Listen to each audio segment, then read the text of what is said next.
All right, y'all, we are back, and I don't know. I think we're still a part of season 5, but we're just returning like mid-season type thing. I don't think we're on to season 6. However, all of that. I said all that to say that see How to Get Away with Murder is back. Y'all know this is one of my favorite shows, and I am excited. We know that the DA, I don't remember his name right now, but Bonnie and Nate kind of killed him. Well, they did kill him, but they did it together. They killed him last season, so looks like this season is going to be a lot of going back, leading up to how Gabe found out that Sam's his dad and what he wants from Annalise. Because remember last season or last episode that we saw, he broke into Annalise's house and she was afraid. So now we pick up and she's afraid, and she kind of told her that I know I'm Sam's son. I'm not gonna hurt you. Blah blah blah. Whoop de whoop. Okay, so we go back and Bonnie's home and she has blood all over her feet and she's in the shower washing it off. And for some strange reason, Nate just pops out of the shower curtain on the other side of the shower curtain while she's in the shower, and he's like, "Yeah, I need to talk to you," and blah blah blah, whoop de whoop de whoop. So basically, I guess he's aware that Gabe knows he's Sam's son and that he's at Annalise's house. So he wants Bonnie to go over there and talk to Annalise because that's essentially the only person she's going to listen to at this point. So, Bonnie's not really excited about the thought. So, Nate calls Annalise, and Annalise is like, I have nothing to say to you. Get off my phone, basically, blah, blah, blah, whoop de whoop. All right, so, yeah, so moving on. Annalise doesn't want nothing to do with Frank, and, so Annalise and Gabe sit down, and she pulls liquor from, like, a random place in the kitchen, like behind the sugar or something strange. So of course she getting lit again. So they're sitting down over drinking it. They're gonna start talking. All right. So now we flash over to the group of kids that are working on the Annalise, and they're just kind of sitting there, kind of playing back the wedding and what happened. Prior to that, Connor and Oliver sitting there, and it's their wedding night, and Asher's calling because he's trying to make amends for knocking off Connor's mom at the wedding, and Michaela's calling, trying to figure out where they're at. So it's their wedding night, and everybody's calling, trying to figure out who died and what the big mystery is. So basically, they just kind of come to the conclusion that maybe Gabe's dead because Laurel, lets them know that she's known for weeks that Gabe is Sam's son, but Bonnie and Nate told her not to say anything because I guess they were planning to kill him. So I guess they figured, oh, y'all were planning to kill somebody. Bonnie had blood on her feet. She's nowhere to be found. And then Gabe hasn't been heard of since the wedding. So I'm assuming that Gabe is the one that's dead, but we all know he's not dead. He's over there talking to Annalise. Okay, so this episode kind of jumps back and forth to 2005. 2005 is when Annalise had the car crash and she lost her son. She lost her child. So what is interesting about this little flashback is that we later found out a few minutes later that Gabriel and Annalise's son are about the same age, which means Sam was playing too many games. So Annalise is coming home from the hospital, and she's sore, and she was told not to go upstairs. However, she's not sleeping on the couch, so she's taking her time going upstairs. She don't really want to be bothered because she just lost her child. She's gotten a really bad car accident, so this is to be understood. I wouldn't want to be bothered either. But Sam goes downstairs and he's looking up Vivian Maddox, which is Gabe's mom, and he found a number for her online, and he calls her and like, hey, I think it's time for me to meet him. I'm gonna assume, which is Gabriel, their son. Blah blah blah, whoop de whoop. So this would be interesting. Sam's been there for a while now, but just to kind of see what role he plays into the shenanigans or the hot mess that has become Annalise. Should be interesting to see. So I'm excited. Oh yeah, side note, I don't really know how they got there, but Annalise and Sam were talking about Wes and basically saying that that's what Annalise needed to get her mind off of losing her child. I'm gonna assume this is years and years ago when Wes was still a child.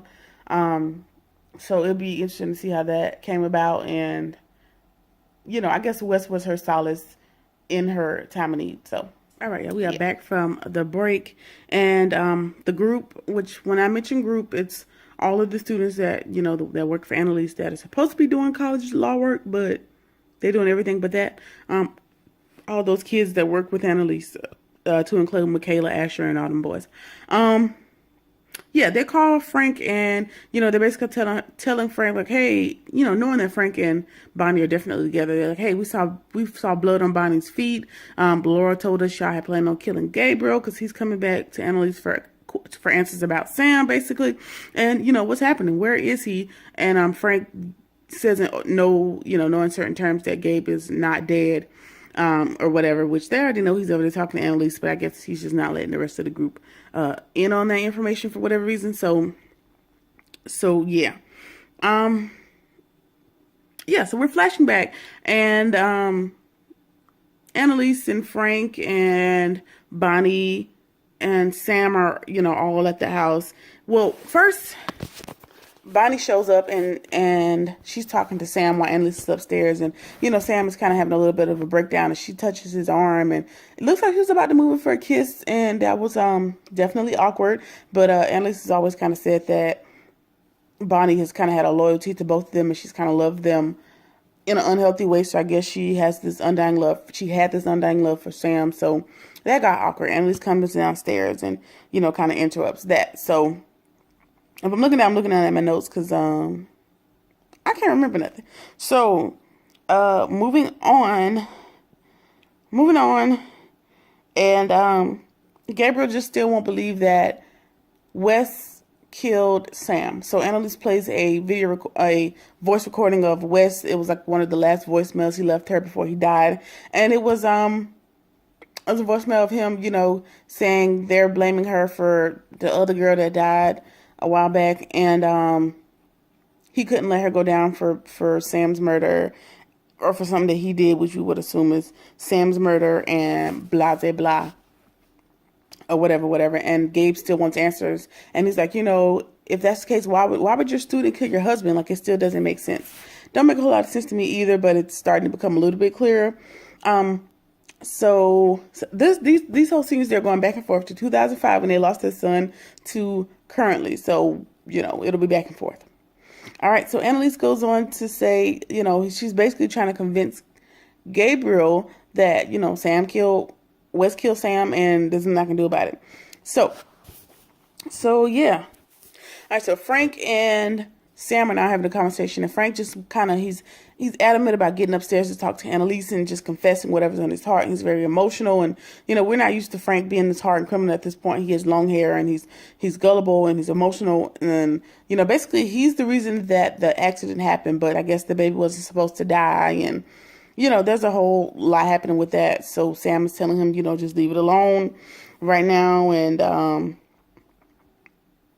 yeah. So.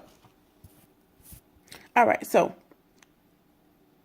I was saying, so it's going to be interesting to see, because we heard about it in previous seasons as well, that Frank is the reason that the car accident happened that caused Annalise to lose her son. So it'll be interesting to see, what that was about. It kind of looks like Sam and Frank set it up for whatever reason.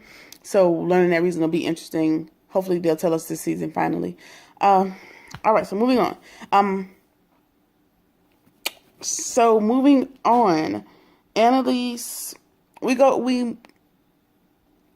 can't remember nothing. I've had quite a few beers, so bear with me. Anyway, Annalise is working with Bonnie to try to adopt Wes. So at this point, Wes has lost his mom. His mom has passed away, and Wes is going to be her new take at getting to love a son or a son figure, as her son has already died, right?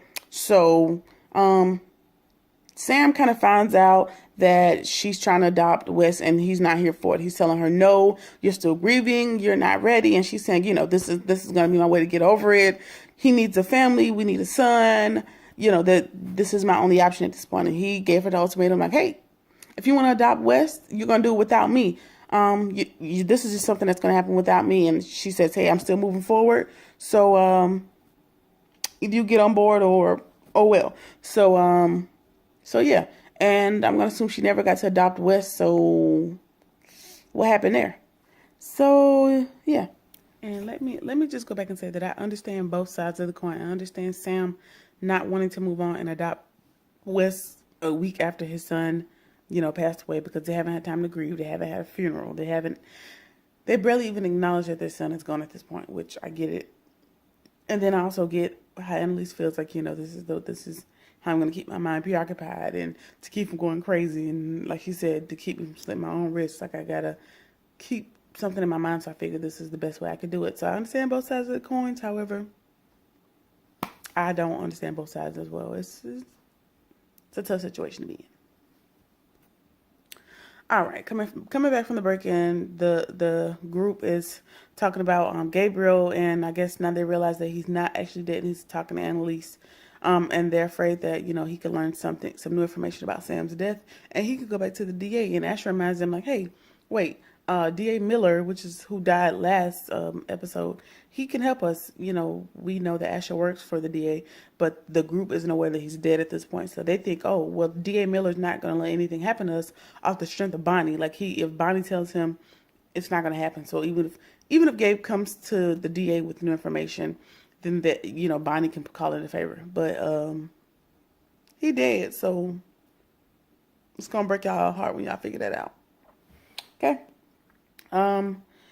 Moving on, and Gabe is still questioning Annalise about Sam, and he wants to know what Sam was like and how was he and blah blah blah. And he was asking her, telling her like, hey, you could have been married to him all those years and and not been positive and whatever. Moving on. All right, so young Annalise, this is the flashback. So young Annalise wakes up with vodka and what I presume to be antidepressant pills, which starts this whole cycle of her being an alcoholic later on in life, I would assume. And Bonnie and Frank are downstairs, and they're just kind of commiserating, and he's saying, so Bonnie ended up tied up with Sam and Annalise because Sam was her, I'm going to say psychiatrist because I don't remember, and so she kind of fell in love with him or whatever, and Frank is kind of, teasing her about it, and she want to know, and Bonnie's more interested in what happened with Frank and Sam, because Sam told Frank, like, basically, I'd kill you if you ever tell Annalise said it was your fault that she got into the wreck and the baby died. So Frank has this guise of the Mahoney case went left and Annalise Annalise got into a car accident. So he's going to blame it. He blamed it on the Mahoneys, which I think is Laurel's dad. So way back then, he was Laurel's dad. All right, moving on. So Sam and Annalise are kind of, or potentially going through with the divorce because she was attempting to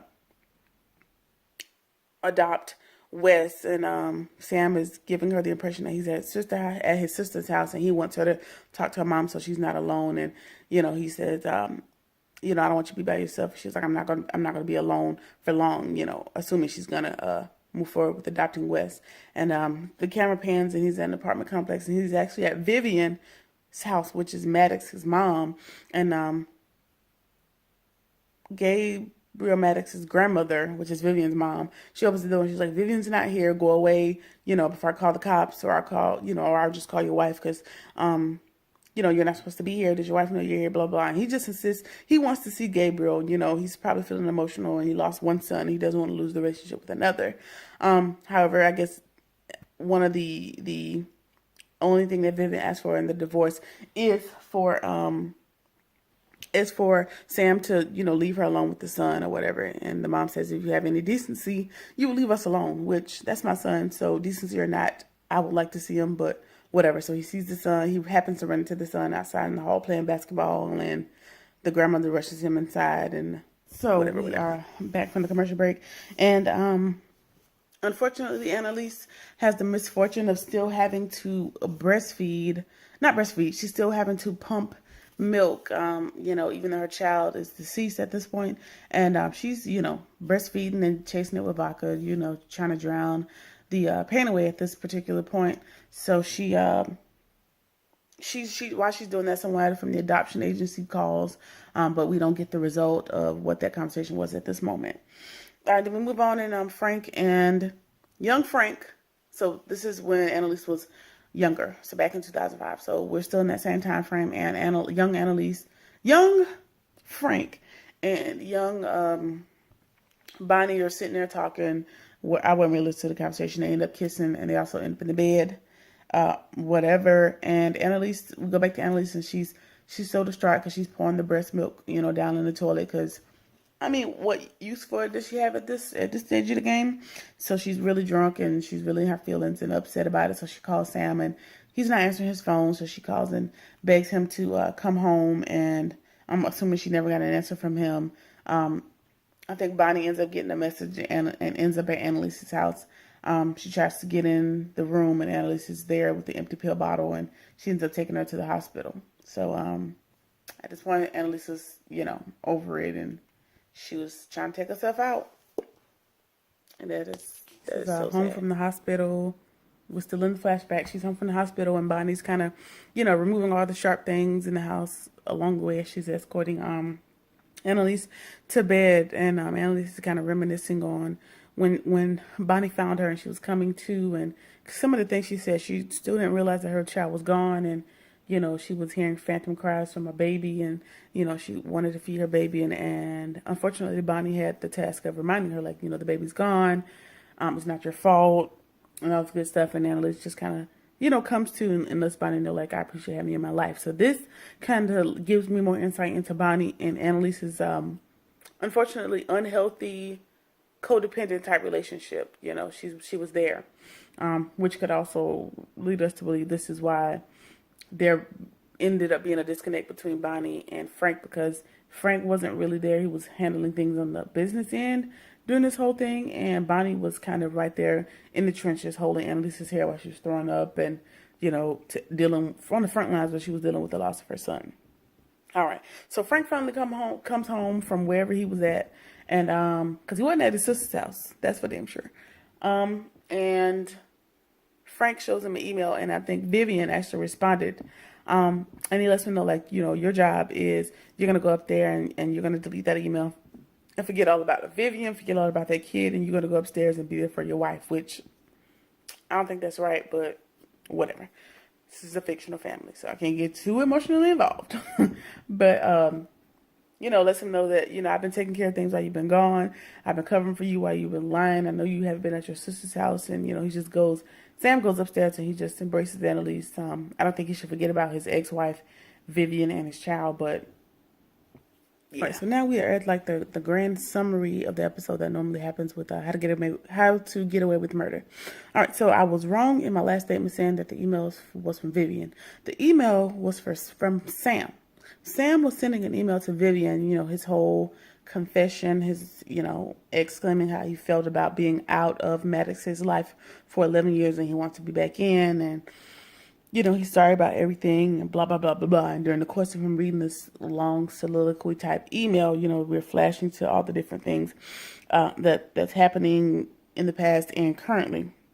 And Laurel, the baby's Kristoff's Wes's son, is crying, and Laurel picks him up and she sees blood on the blanket, and she's just shocked and appalled. Nate shows up at Bonnie's house and he kind of lets her know, like, Miller's death wasn't your fault. It was my fault. He was going to die anyway. All you did was expedite the pain he was going to feel, because Nate had pretty much beat his head in, so he was going to die. And Bonnie ended up smothering him so he wouldn't, suffer any pain. So he was going to die either way. You just helped him out in the process. Also, Gabriel Maddox, he's sitting in his room and he's crying and he's having this emotional come to Jesus moment. And he still had this basketball. When his dad showed up all those years ago when he was 11 and he happened to see him at a chance encounter outside of their apartment, he was bouncing a basketball and how stereotypical, whatever. And he lost control of the ball and Sam picked it up and gave it back to him. He still has that basketball now that he's a lot older. And he calls somebody on his little burner phone, looks like, and he lets them know, like, hey, I messed up. They know who I am. Please call me back, whoever that person is.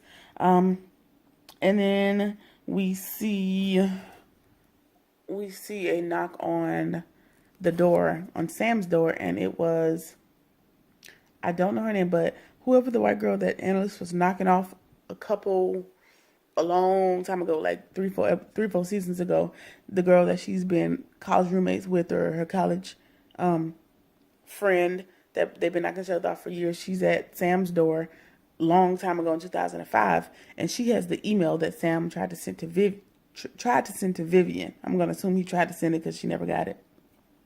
And she tells she tells Frank, hey, you're going to help me with this email.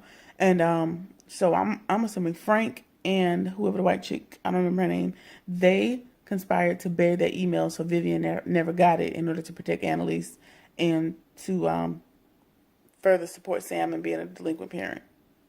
Okay, cool. All right, so we're fast forwarding to current time, and now the white girl's much older, Annalise is much older, and she's just now bringing this email that her and Frank buried. They're bringing it to Annalise now, so that she can read it, and she's letting Annalise know, hey, I told you, he never deserved you. So I guess she's further driving home the point that Sam ain't shit, and he never deserved Annalise because this has always been her perspective on Sam. All right, that was a lot. That was a mouthful. We know, well, I know these episodes are normally in-depth and full of emotion. So, I'm going to try to keep it short, but there's a lot. I'm invested at this point, and I've been here since episode 1, season 1. So, please forgive me if I'm long-winded.